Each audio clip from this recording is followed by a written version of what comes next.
So my question would be, in your book, in chapter 5, where you talk about the fourth estate, you heavily criticize the mainstream press in the United States, and you sort of echo Noam Chomsky's work, Manufacturing Consent, Political Economy with Mass Media, in which he expresses the institutional filters that the news passes through, and eventually the message completely changes.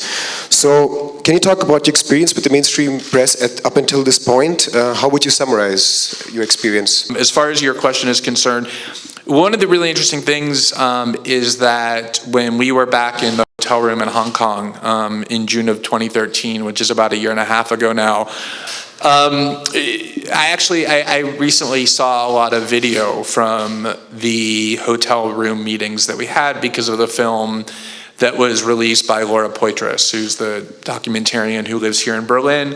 And I watched not just the film, but a lot of the raw video. And one of the things I remembered having watched that is that we spent as much time in Hong Kong talking about journalism and media as we did talking about surveillance and privacy.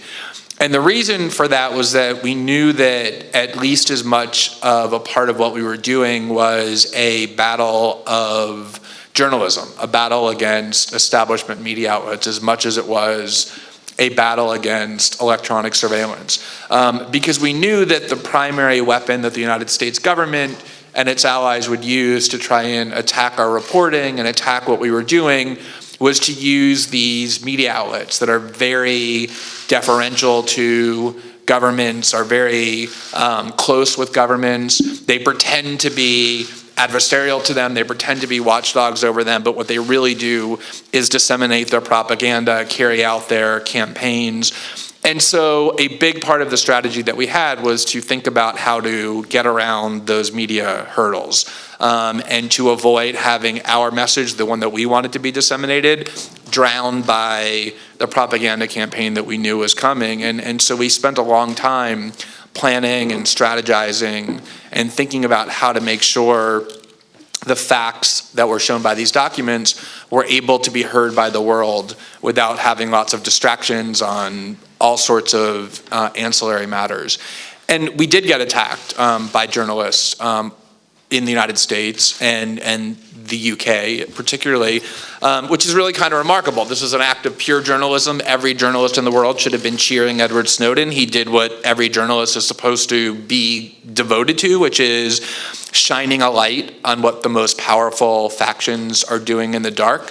And yet, there was a big division in Western journalism about what it was that he did, what it was that we were doing. But that was something we wanted to happen. We knew we were going to have to engage that fight. And I think as much as there has been a debate about privacy and electronic surveillance and about secrecy and democracy, there's also been a debate around the world about journalism and what the proper role of journalism is supposed to be in a democracy, what the proper relationship is of journalists to the state. And I think that's been as healthy as all of the other debates that have been triggered by these disclosures. The internet really does have the ability to be this really radical force. There are people who just on Twitter alone have 100,000 or 200,000 or 300,000 followers who never have worked for a large journalistic outlet in their lives. And so it has completely diversified the kinds of voices